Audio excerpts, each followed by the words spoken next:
Good morning, and thank you for joining me on this morning, this fine morning. Hello to everybody from around the world that's joining us, and particularly our schools and friends in Australia who are just beginning term one. Good luck, way to go. I'm excited, and I hope you're excited too. I'm speaking to you from Kamakura in the south of Japan, right next to the sea.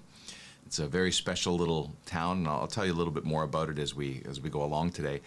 I was asked by some of my clients when I was meeting last week. They said, some of my people want to know a little bit more about you and want to know, why do you dress the way you do? And are you in Japan, or do you just look like you're in Japan? No, I'm actually in Japan. This is my home, and there are many reasons why I dress in what's called a samue, which is the traditional working robes of a monk. Of a Zen monk, but I am not a Zen monk, not yet. Maybe one day, if that's my path. But I work in 20 countries with teachers and with school systems and with governments to transform what teaching and learning looks like. And particularly in these times, it's a very, very interesting opportunity for us to look at how we can do things differently. Not necessarily better, but differently, and explore with curiosity what different can be.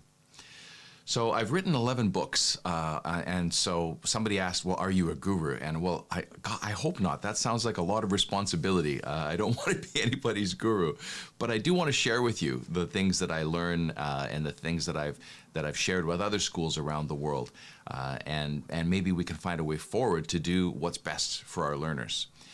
So one of the reasons that I'm in Japan is I've had a lifelong connection with studying Zen and studying Zazen in particular. And I've been very, very fortunate here in Japan to be really accepted by so many of the temples. Where I live in Kamakura is really the center, the beginning place of Zen in Japan. And within a kilometer is the very first Zen temple ever in Japan from 1,000 years ago, nearly now. And the picture here is from Tokozenji, which is just a beautiful little place. And our friend Daigo Ozawa, who is the chief abbot there, very kindly in the community shares, gives us the ability to access his online Zazen, and he does this twice a month with people from all over the world. And so this is the new opportunity that we have. This is the new way of doing things, is that we can connect now in ways that we never ever could before. A lot of Zen practice isn't just sitting and meditating, although it is, and it's quite a bit different than what we think of it in the West. But a lot of it is how you carry that over into your daily lives, how you choose to live and how you choose to be. And a lot of the training has to do with cleaning, because that's a wonderful opportunity for us to really connect to what matters and to be in this moment, and not to be suffering with what might be and what could be and what is or what isn't. In Japan, you'll find all over the place lots of these little guys, which are called jizo, and they're actually the protectors of travelers and of children. And I just love them every time I come across them hidden somewhere where someone's tucked them in the corner. And for me, they're just a wonderful, wonderful reminder of how much I'm cared for here by people, and also how much I learn here. So you can imagine that because I'm not Japanese, there's language involved for me. There's the necessity to learn language and to work with language, and when you're studying a foreign language, it also gives you an opportunity to really reflect well on your own. And so many wonderful things happen for me studying language and reflecting on culture, and then it comes across in my work with the schools that I work with around the world. So I want to share with you one of my realizations. Every day I study about between 1,000 and 1,500 words, and so you would think that by now I would be able to be fluent, but I'm a long way from, I'm a long way from there. But let me come back to my Jizo-san and then share with you share with you some of my learning recently. So, this character, and one of the wonderful things about kanji is that they're all little pictures, and you have to really look for them. So, can you imagine when you see this picture what this character might be? Mimi, which doesn't it sound cute? Mimi. So, what is Mimi? I wonder. Well, look at the shape. There's a little dangly bit at the bottom. It's actually ear is what this character is. And so, that little dangly bit down there is the auricula, which actually there's another interesting thing. Auricula and curricula, how are they related? No, I'm not going to go down that road. I'm going to try to stick on task today. So Mimi means ear. Here's another character that's kind of interesting. And this is Mon. So what do you think this might be? Use your imagination. See what kind of a picture you see there. And feel free to post it in the chat if you wish. So this is gate. And when you see it now, you can see like swinging gates or swinging barn doors. It becomes clear. And kanjis are assembled from different characters put together. So if we put these two together, we have an entirely different kanji called kiku. Now, gate and ear. What do you think that might be? Put on your imagination, have your curiosity. What do you think it might be? The most basic understanding of this is to hear. Oh, I see some of you are posting your responses in the chat. That's fantastic. To hear is the basic, the gateway to the ear, or the ear as the gate. But as in all things in Japan, there are many, many meanings. There's actually over a dozen meanings of this. It's used as a noun and as a verb, the exact same character. So it also means to listen. For example, to listen to music. Now that makes sense when we think about it that way, that it's to hear and it's also to listen. But it's more than that as well. It also means to smell, particularly incense or a beautiful fragrance. And I think that is just a magical kind of picture in my mind of to smell an incense, a beautiful incense, is to hear it. Isn't that a lovely, just a lovely metaphor? It also means to taste, particularly to try, like alcohol. So the next time that you're having a drink with friends, you can say, hear this for a minute, and you can pass them a drink and see how that goes. It'll open up an interesting story. So far we have that it's to hear and to listen. It's also to smell and to taste. Very confusing language, right? It also means to follow.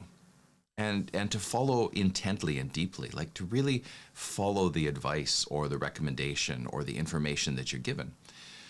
That's very, very interesting. If we think about, I listened but I didn't hear, or I heard it but I didn't really do anything with that. I didn't really take that and all of these things mean to hear, kiku. Magical, isn't it? It also means one more, which is what started this journey for me with this particular kanji today, which is it also means to ask. That to me is fascinating. I was reading a sentence that basically translated as, the way that I read it was, I had questions that I didn't understand, so I listened to my teacher. And I thought, well, that's very interesting. Maybe it's a polite thing. We're supposed to just listen more to our teachers. But, the translation was, I didn't understand, so I asked my teacher. And it was exactly the same kanji. And I thought, isn't it interesting that to listen and to ask in Japanese are the same thing? Makes us wonder, right? When we ask, do we hear? When we hear, are we listening? Are we smelling and tasting what's being told to us? And do we follow through on it? One of the things I'm really careful of, and I mentioned Toko Zenji and Daigo Ozawa, who's a very, very busy man, running a temple and having a robust, active family of 3 daughters. I'm very, very careful when I ask him things. I'm very, very careful what I ask him, because he listens, and if I ask him a question or ask him to do something, he takes that as his own. He takes responsibility for it in a very, very deep way. And so I'm very, very careful what I ask. in Japan, because I've learned this, that people don't just listen, they actually follow, they taste, they smell, they hear your words. Now, imagine if we translated our practice through to our learners like this. You know, what might that look like if we were really listening, if we were really hearing? Not just our learners, but each other in our everyday lives, in our interactions with our colleagues. Are we listening? Are we hearing? Are we following? Are we finding some real depth in what's being asked of us? And so I want to come back to my next question then, with this in mind, that asking is about hearing and about listening very, very deeply. Let's look at my next question, which is this: is your practice perfect? Now, right away, it becomes uncomfortable for people when you ask this kind of a question. Well, no, my practice isn't perfect, but it's pretty good. Yes, of course it is. There's no judgment here. There's not a question of, are you doing right or are you doing wrong? It's simply a question of, is your practice perfect? Because so many of us, we act as if our practice is perfect. We consider what we're doing to be the right, and that maybe there is no other way. We really, really think very, very highly of what we're doing, to the point that we don't think about it necessarily at all. And so I invite you to really be aware and really be present and ask yourself the question: is your practice perfect? And I think that most of us would come to the realization that, well, no, of course it's not. It can be different. And that's what I want to talk about next, is a couple of other kanji. And these are from Zen training, and they're the principle of Samboin, which are the three marks of existence. And the first one is ku, which means that everything is imperfect. And I'm giving you a simple explanation of what these characters can mean, because of course, as I've illustrated, they can mean many, many things. But one common understanding is that everything is imperfect. So that takes a lot of pressure off if we just allow ourselves to accept that, of course, we're not perfect. Our lives aren't perfect. Our world isn't perfect. Our schools aren't perfect. Our families aren't perfect. Our characters aren't perfect. Nothing is perfect. And that's okay, because that's how it should be.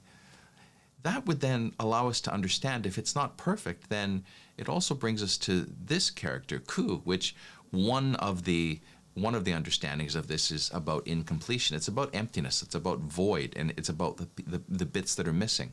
And so it's incomplete. Actually, this character is used on a parking lot to tell you that there's space available, that something is missing, something is empty. And that's really what this second character is about, is an understanding that everything is incomplete. And of course, if it's imperfect, it also must be incomplete. It's not finished. That brings us to the third, which is mujo. And there's many understandings of this, but one is that everything is impermanent. Now, think about this for a moment. If everything is imperfect, it's also incomplete.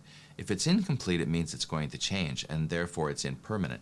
That means that everything is changing constantly in small ways. The largest rock, the biggest mountain, Mount Fuji, just close by here, is slowly changing and slowly changing into something different. That's just what life is. And I hope that we can find a way to let go of the rigidity of what we're doing is perfect. I want to share with you from that thinking then a realization that might help your practice to go a little bit better. And that's that there is no such thing as best practice. There is only evolving practice. So we will never arrive at a point where our teaching is finished. We will never arrive at a point where we've got it, or the program is perfect, or when will we stop tweaking this? Never. But we don't have to do it with this mindset and attitude that we have to arrive at an endpoint. I want us to recognize that gradually, peacefully, calmly, that we can just continue every day to evolve our practice a little bit. And there's real power in this when we start to look at evolving our practice. I want to share with you a wonderful, wonderful photo, and this photo is of my home in Kamakura. So this is the beach in Kamakura, down on the ocean. It's a lovely, lovely place, and off in the distance you can see Mount Fuji, and this actually is the photo that inspired the wonderful painting by Hokusai, which is actually a woodblock print. And this is one of the most well-known images around Japan, or of Japan, which is this print of this finger waves. It's a woodblock print. I will try not to do too much of an art history buff kind of approach to this, because there are many, many things in this picture that it's telling us. Notice that the waves are, they're animated. They're like a person, but also how much larger the wave is than Mount Fuji, which is, I just showed you, such an enormous thing in Japan. It gives you a sense of the power of the sea. And the foam that comes off the end of the waves is kind of like snow falling down on top of Mount Fuji. And so the whole cycle of life is really represented here. There's many, many things, but what I want to share with you is not the importance or the power of this painting, but I want to share with you the power of incrementalism. This is not the first time that Hokusai created this print, which is called The Great Wave off Kanagawa. The first time, he actually worked on this for most of his life, for 40 years. And most people aren't even aware that the other versions exist. This is the first iteration of his painting, The Great Wave off Kanagawa, which is not really that impressive as a wave. They have their backs to the ocean, the kids are running around. It's actually kind of comical when you look at it, but somewhere in his mind he had this desire to demonstrate the connection between people, land, sea, and how it all ties together. He went on to do this painting again, and this one he did when he was in his early 30s. Again, The Great Wave off Kanagawa, and now you can see there's this little more ferocity that's appearing in this, and there's this kind of a play between the land and the sea, and the boats are smaller than the wave, but it's still not really where he wanted to get. And so again, another decade later, in his 40s, he did this version, which is now starting to look more similar to what his final version was.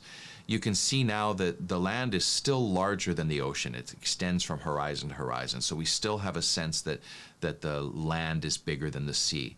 And, the people in the boats kind of look like they're having fun. They might be even surfing a little bit. And it really doesn't communicate what he wants to get across. But when you look at the final version, wow, something else. You can't even see the land. The sea is larger on both sides of the horizon than this. And the people in the boats aren't even paddling. They are bowing in supplication, surrendering to the power of nature. There is a lot going on in this picture. The power that I want to share with you is what happens when you constantly work at evolving your practice.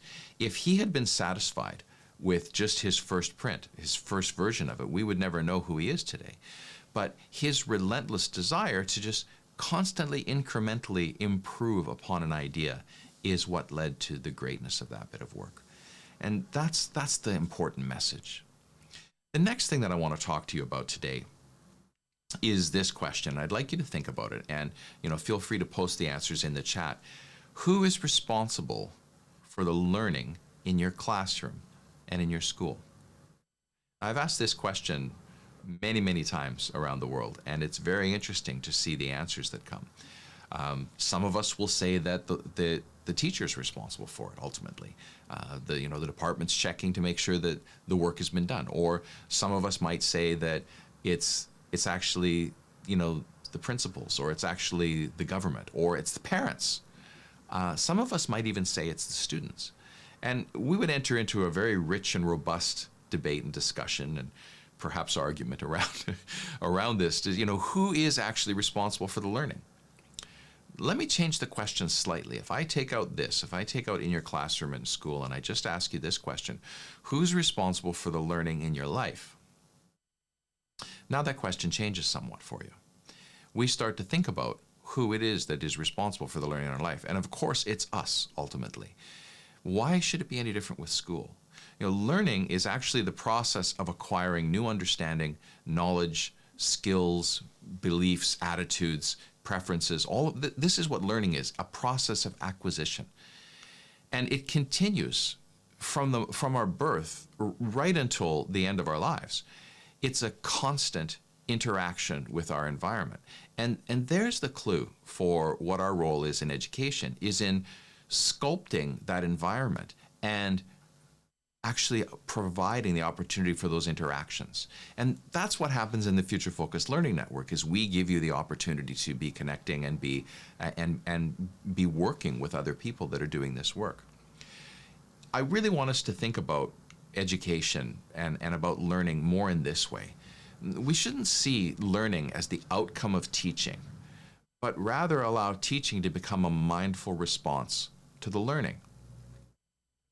That brings us to a conversation around what does it mean if the learners are responsible for their learning? And of course, many of us have talked about agency, and we're hearing that a lot. Voice and agency are used together, separately, interchangeably. They're the latest buzzwords in education. And they're used with really no clarity of what they are. So what exactly is the difference between voice and agency?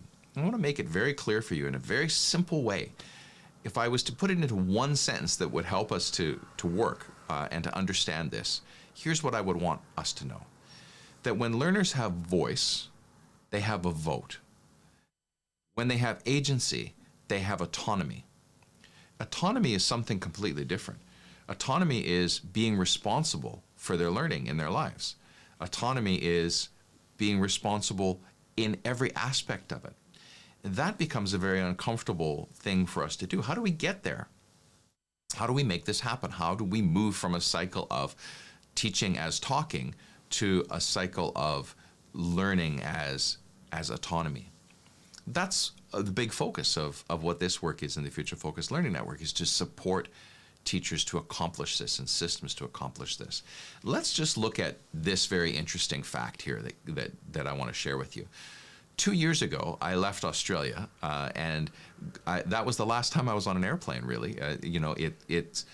It's been 2 years now that I have not been allowed to travel.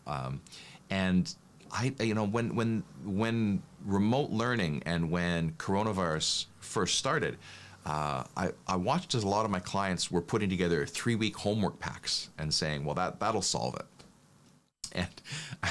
And I said at the time, please be aware that this is a fundamental shift in society and that this is a permanent change. And I don't know when, if ever, I'm going to be able to get back on a plane again.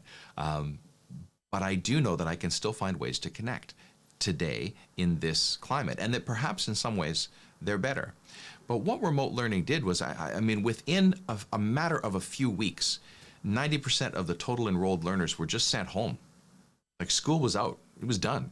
So, and now what? And I watched so many people struggle through remote learning, and still struggling now with how do we get all the kids to be ready at 9 o'clock in the morning, sitting in front of a computer and not have any technical problems, because I don't want to have to repeat this 8, 10, 15, 30 times throughout the day. And some of us are still struggling with that. And other schools that I work with are completely different, where they're saying, we don't really want to go away from remote learning because this is working really, really well for us. You know, being in pajamas all day is a great thing. Just ask me, that's why I'm dressed this way. One lesson, if we were to take away one thing from remote learning that could transform what learning looks like forever, it's that the synchronous delivery of content should rarely, if ever, happen. There is no need to herd learners together into a classroom of 30 and have them sit down and listen to something that could be recorded like this, or presented, or discovered in some other way. And the synchronous time should really be used for deep and rich discussion. I want to just ask one question in relation to this. When we think about agency, you know, are your learners agents of the teacher, or have they agency over their learning? And there's some indicators that would tell us this. You know, for example, when they're teacher agents, the learning is prescribed. We're telling them what's going on. And in agency, there's self-determination. There's a low degree of relevance when they're agents of the teacher, because it's what matters to us, not necessarily what matters to them. there's a high degree of relevance when there's learner agency. And all of these things kind of indicate the difference between the environment of teacher agents and the environment of learner agency. Teachers assessing after learners as opposed to learners assessing as learning.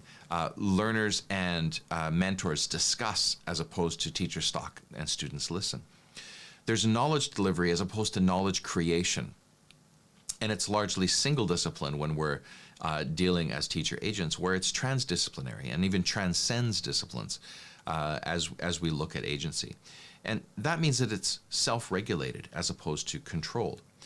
This is the difference between them. Ultimately, it comes down to this. In your school and in your classroom, where does the control, the choice, and the pace lie? If that is under the control of the teacher, the more that it is, the more you have agents. If that is under control of the learner, the more you have agency. And that's really the difference between agents and agency, is this very, very thing. And we need to find a way to continually shift what it is that we're doing. And it's important. Let me just, if I was to just present one thing along this line, it's this. When students first enter school, when learners first enter school, at their youngest years, they have a lot of agency and a lot of freedom, and we don't structure too much. But throughout learning, throughout the years of learning, as we get to year 12, the teacher is doing almost all of the work, and the learner is doing almost nothing. Really, the teacher plans the curriculum, the teacher plans the scope and sequence, teacher plans what we have to do next, teacher plans, teacher assesses, teacher creates the assessment, teachers assess the assessment, teachers report the assessment. They do everything. We even show the learners how to be successful on the assessment. We do everything. Now, what happens 3 months later when they go to university? It's the complete opposite. Learners are expected to be independent, self-directed learners. They're expected to be able to manage their own learning. How does that happen between year 12 and the 3 months later when we go to university? George Land, in his book Breakpoint Beyond, did a longitudinal study that really demonstrated how thinking changes for people over their lifetimes. And in this longitudinal study, the same people were tested for their capacity for divergent thinking. And at the kindergarten level, it may surprise you to know that 98% of learners demonstrate genius-level divergent thinking. When those same learners have been with us for a few years, they're now 8 to 10 years old, they're year 3 to 5. Do you think the number is still 98, or do you think it's 100 now? We've had an opportunity to educate them. Universally, people say, no, it's lower. Well, it's actually a lot lower. It's down to 32%. And by the time they're 15 years old, it's down to 10%. We literally educate the creativity out of learners and educate the thinking out of them by doing the thinking for them. The more that we take ownership of the learning, the less learners have to actually do the learning. And the one thing that I know about learners is they're very happy for you to do all the work, and they'll use at youngest levels they'll use the mechanism of and at the high school level, what they do, the same thing, and that whole thing allows us to just step in and take control of everything. It's funny when we think about it. So how do we evolve? How do we begin to change our practice? How do we get back to something different? That's really what the focus is in the Future Focused Learning Network. And I've kind of identified what Future Focused Learning is by talking about agency and autonomy and learners being responsible for their learning and directing their learning. What does the teacher do then? Well, there's only 3 things if I was to define what Future Focused teaching looks like. The first is that our number 1 job is to give the learners problems that matter, and most importantly, that they matter to them. That we present opportunities, that we present provocation, that we present questions that engage them in thinking and engage them in the act of learning. The second thing is to make sure that they have access to the tools, and the tools aren't just the technology. The tools are also the thinking processes involved. So the future fluencies, which I'm not going to talk about too much in this presentation, but are the processes for learners of how they can go about learning and how they can go about being problem solvers and critical thinkers, how they can accomplish the elements of the general capabilities, for example. The third, and this is the most difficult for you, is to have the courage to stand aside. It is incredibly challenging for us as educators to stand aside, to allow learners to struggle, to allow learners to fail. We want our learners to have resilience. Everybody that I ask says that they want their learners to be more resilient, or their kids to be more resilient. How do you develop the capacity to be resilient unless you also have the opportunity to fail? Fail is how we accomplish that. You know, one of the wonderful things about practicing Zen is that it helps to understand that the beginning isn't the beginning of the year. Oh, next year I'm going to do it differently, or next term I'm going to do it differently, or I'm going to stop smoking when I finish this pack of cigarettes. There is only now. And so every moment is a new beginning. Every moment is the opportunity to start again. Every moment is the opportunity to be wrong, the opportunity to fail, and the opportunity to renew. All life is happening right now, not at some future date. So we can constantly be, you know, when is the right time for to do this? The beginning of the term or the beginning of the year? No, it's right now. And what does it look like? When I describe, you know, what future-focused learning is, a lot of people start to come up with things like STEM, you know, where we do transdisciplinary and so forth. And I think pretty much every state in Australia has made a statement that STEM skills are life skills, that they're incredibly important. Maybe.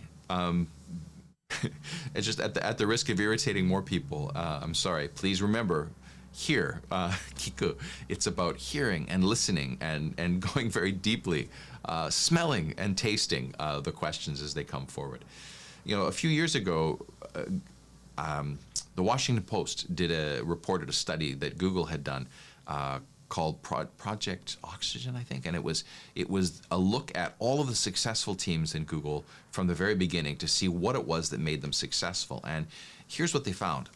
They found that STEM skills aren't the most important skills. Matter of fact, they found out that most of what we think of as STEM skills are largely irrelevant. Consider this. India is a very large country with a lot of people, as is China. Both of them have fantastic internet.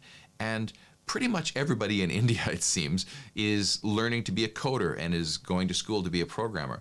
So ask yourself, do we really need more coders in a globally connected world? Do we really need more people that can code? Perhaps not. So what did Google find to be the most important skills, the ones that led their teams to be successful? It's these things.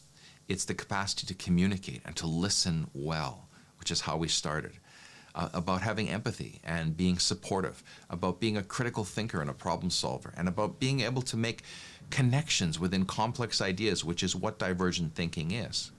All of these things can happen, but not in a STEM environment where it's just teacher-directed learning masquerading as something that's relevant. It has to be in the hands of the learner. See, to me, it doesn't matter. I don't care whether we're talking about project-based learning or whether we're talking about inquiry or STEM, you know, or STEAM now with arts added, or design thinking or the maker movement. Like, all of these are brands of future-focused learning, and there's a reason that I put them in detergent bottles. They're largely the same. When you actually look at them, they're basically very, very similar, but they have a lot of their own branding. They have their own seminars, they have their own gurus, they have their own books, they have their own departments. Everything is, I've seen a divorce over whether it should be STEM or STEAM. People get very, very heated about this, but when we do STEAM, we miss the humanities. So if we just put the H in there, we get STEAM, and then now we've addressed everything. Let's get over this. And so when I looked at all of these different pedagogies, and let's be clear, these are actually pedagogies. Teaching as talking, or chalk and talk, or that direct instruction approach is not a pedagogy. Now, it's a tool, and an incredibly important tool, and it's something that you need to have in your arsenal, but it's not a pedagogy. So the question is, what is your pedagogy? Because if your pedagogy is to present to learners, that's not a pedagogy. These are pedagogies. What make them successful are a bunch of very common elements, and those are the shifts of practice. So when I looked at these, there are things within every pedagogy, and some of these, people think that IB invented inquiry. No, inquiry's been around for hundreds of years. There's certain things that are within them that are all the same, and that's what I wrote about in the Future Focused Learning book, was what is similar within them, and what are the individual shifts of practice that allow us to continually evolve what we're doing and to continually improve gradually, incrementally, to improve upon what we're doing, and to take good teaching and make it great, to take great teaching and make it transformational. I want to take you into the Future Focused Learning Network a little bit and show you around, because some of you are new to the network. Some of you are new schools. Some of you I haven't met in person yet, but you're all tuned into the keynote. I can see there's hundreds of you here, which is wonderful. And there's a very robust chat happening, which is also fantastic. But I want to take you in there, and just show you a little bit of some of the things that you can find in there that will be of value to you. So let me just bring this up over here. When you come into the Future Focused Learning Network, I can see there's all kinds of activity happening, and that's one of the first things is people notice there's a lot going on in here. There's an inquiry planning session happening today at Meringue. There's something else happening. I can see all of these things because I'm a member of all these different communities, but I want to just direct you to a few things. Oh, there's a live event right now. Oh, maybe that's this one that we're in right now. It could be that. There's a few things that I want to direct you to, and the master classes is one of them. And in the master classes, the very, very top one is the member playbook. I really encourage you to go into the member playbook because it will step-by-step guide you through how to be successful inside of this network. It will show you the things that you can do to really get started, how to get the app on your phone, and to manage your notifications, because it can be overwhelming, the amount of notifications you receive, but it also can be incredibly laser focused and be very helpful for you. And then there's focuses on how you find value and how you get results. The one thing I would really like everybody to understand about this network is that it's not a passive network. It's not a place to consume my thinking or what other people are presenting to you, or articles. It's not a blog. It is a professional learning network. It's a place for you to share and collaborate and connect. Inside of each masterclass, you have that opportunity, but right at the top, you'll see share what's on your mind. There's a big plus button here as well. You can put a quick post, an article. You can write a whole article in here. You can post photos of what's going on in your classroom, descriptions. You can drop in a video. Everything can be done. You can post a question, and someone will get back to you and give you an answer, something you're struggling with, something you need help with. All of this can be done just simply by clicking up on this box and putting it in place. So it's a place for you to access. So instead of posting a question on Twitter and randomly hoping that somebody gets it, you have a really, really focused group of people that are dedicated to this practice. And both Kathleen and I are in here all the time, every day. So you'll hear from us constantly as you come in here. The shifts of practice I mentioned, we've got the first a few in place, and we're kind of working on more as we go. There are 10 shifts of practice, and so think of these as introductions to the masterclass. This one, Shift to Learning Intentions, is one that a lot of people are working with now, and it has three primary activities, and it's really about discovering what is a learning intention versus a lesson objective, and breaking it down in curriculum. What does it look like? And then give you a challenge that you can post in here. You come back into this and you come to the activity feed and you post your activity. You post exactly what it is that you've done, and you share it with others to let them provide feedback.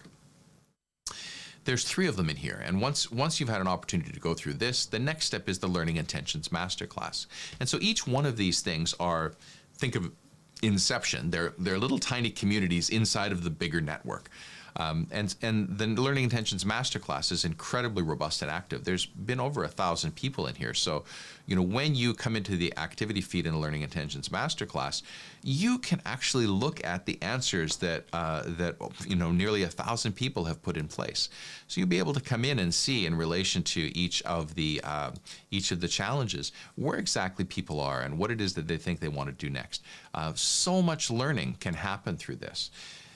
Each term, I'm going to be doing one keynote live at the beginning of the term, like I'm doing now.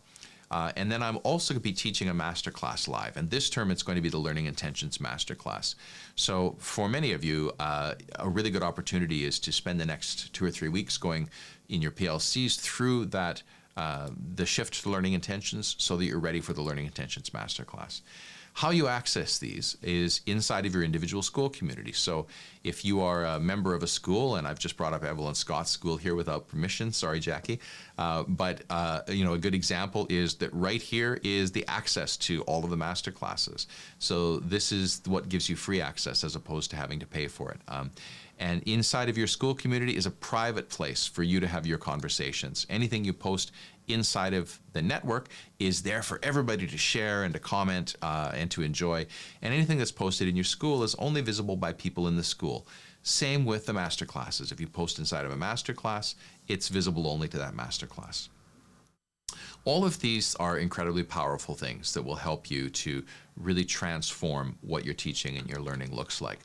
It is, if you think about it, a perfect example of what we're talking about with agency and autonomy. You have the ability to come in asynchronously and do your professional learning and answer questions and get answers to questions in times that make sense for you. What I do want to share with you briefly is the 5 agreements that we have inside of the community. It's how we move forward. It's how we do everything inside of the community. And the first is that we want everybody to stay curious. Curiosity, actually, if you think about it, is joy. Curiosity is the wonderful opportunity to wonder, to do just that, to wonder what might it look like if I asked a different question, or how might learners respond? And if we're listening, if we are hearing, if we are tasting and smelling, we might recognize that there's a lot going on in learners' minds that can really direct where we need to go next. Second is to be courageous. Trying new things takes courage. Trying to do something differently takes courage. Trying to do things in a way that other people haven't thought of, or in a way that's not comfortable for you, takes courage. I invite you to be courageous and to just understand that everything's changing except you. So if everything is impermanent, everything's changing, why don't you jump in and be courageous as well and have some fun with that. The third is to reframe. Reframe is an incredibly powerful tool. We make statements, and this is a common thing that we do. We make statements and we speak our statements as if they're facts, and then we believe them to be true because we've said them. I'll give you an example. We say, there is no time. Pretty sure time exists. If we really were to think about it, time does exist. It's a thing. Time is a thing. But we say there is no time. When we say that, we create that as a truth. When we say there's too much curriculum, there's too many things to do, it's impossible. Anytime that we make a statement like this, what we're doing is we're meditating. We're making a little prayer even. We're focusing on making it impossible. As soon as we say it's not possible, it's impossible. As soon as we say there is no time, there is no time. Reframing is taking that statement and turning it into a question. So, an example might be, there is no time is a statement. What if we turn that into a question? Well, a question might be, given that there are incredible time constraints, how might we find a way to accomplish this new objective? That's now a curiosity. When we move from statements to curiosities, we provide ourselves the ability to have possibilities. Statements create possibilities. Statements turned into questions, I should say, create possibilities. That's really what reframing is about. The fourth one is to trust the process and to trust each other. We tend to be very analytical in nature and as humans, and we want to know, we want the whole thing laid out first. We want to know exactly what it's going to look like. Please trust that I've done this work now for 20 years in 20 countries with over 100,000 teachers in every possible configuration, from working in prisons in South Carolina to working with the most prestigious private schools in Europe and the Middle East, and everything in between. And through that, we've developed processes that work. So I would ask you to trust the process and to trust each other. And just move forward. Take that first action and see what happens. And that brings us to the last one, which is to connect, to source, and to share. The network, the Future Focused Learning Network, is about connecting. It's about finding a way to connect with others and to connect with me. So rather than, the times when I would fly to a specific school or a specific conference and present, you have unlimited access to me right now in the network. Post a question. I think some of you have seen I'm in there commenting on what it is that you're saying and what it is that you're posting. You have access to me in ways that nobody ever has before. And to Kathleen, who's smarter than me in many ways. So, and you know what? There's a whole network full of people that are smarter than me. And you'll find them if you just connect. Sourcing and sharing are the two opposite sides of what you do in the network. Source is what you find. There are an incredible amount of, and I didn't take the time to go through it, it's in the member playbook, but there are an incredible amount of resources in there. There are unit plans, there are lesson plans, there are the ability for you to ask questions. All of that stuff is there for you to source, to access, to make your life more smooth and more enjoyable. Sharing then is about posting what it is that you are doing and posting what's happening for you. The element of posting, it doesn't happen enough. When you post, you give yourself the opportunity to have critical and reflective thought for yourself in relation to what it is that you're doing.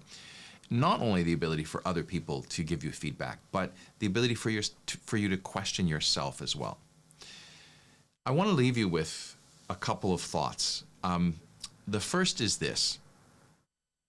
The simple truth of the matter is that all learners are on their own unique learning pathway, and so they must have their own unique learning plan. That's a simple fact. Every one of us is learning at our own pace, in our own way. Whether or not we're grouped together in certain configurations is irrelevant. What goes on inside of each of us is an individual process. And so our focus really has to be this last statement, that structures, systems, and traditions should be either created or removed to facilitate this reality. That's really the driving hope that I have for us as we look into this year is to embrace the things that are systems and structures and traditions that actually benefit learning as an autonomous independent task, and for us to create new systems and new priorities and new ways of doing things where it doesn't serve us anymore. That's the courage of understanding that everything is evolving, that everything is incomplete, and that everything is permanent. And we need to embrace that. If we embrace that, we will find a lot less stress in how we deal with our work, but we'll also find a much more comfortable place in our daily lives, in how we live, in how we interact with our fellow beings on this revolving marble. I want to come back to what I started today's conversation with, which is kiku, the act of listening. There's a saying we have in English, and I was telling some of my Japanese friends about this the other day, that we were given one mouth and two ears. And that perhaps it's important that we listen twice as much as we speak. One of the struggles for me in Japan is not being able to express myself the way that I would in English. But it also means that I have to listen a lot more. And the more that I listen and the more that I hear, the more that I learn about myself and about what I'm capable of doing, and really understanding how I want to bring the essence of what I do here in Japan to this work. It happens through listening. happens through hearing, and not passive hearing, but I encourage you to hear when you smell a beautiful fragrance, and to hear when you're spoken to, when you're asked, to listen deeply, to look at listening and asking as the same thing. That first slide is a wonderful conversation. So I'm excited to share this year with you as you move forward. For those of us that are in the Southern Hemisphere, and for those of us that are in the Northern Hemisphere, we're halfway through the year and on the home stretch. I'm looking forward to just continuing this journey with you. So thank you for your kind and patient attention today, and thank you for your commitment to our kids. And I always say that children are 15% of our population, but they're 100% of our future. And what we do is we create the future. So ask yourself and listen and hear what kind of a future it is that you want to create. Thank you very much, and have a fantastic day.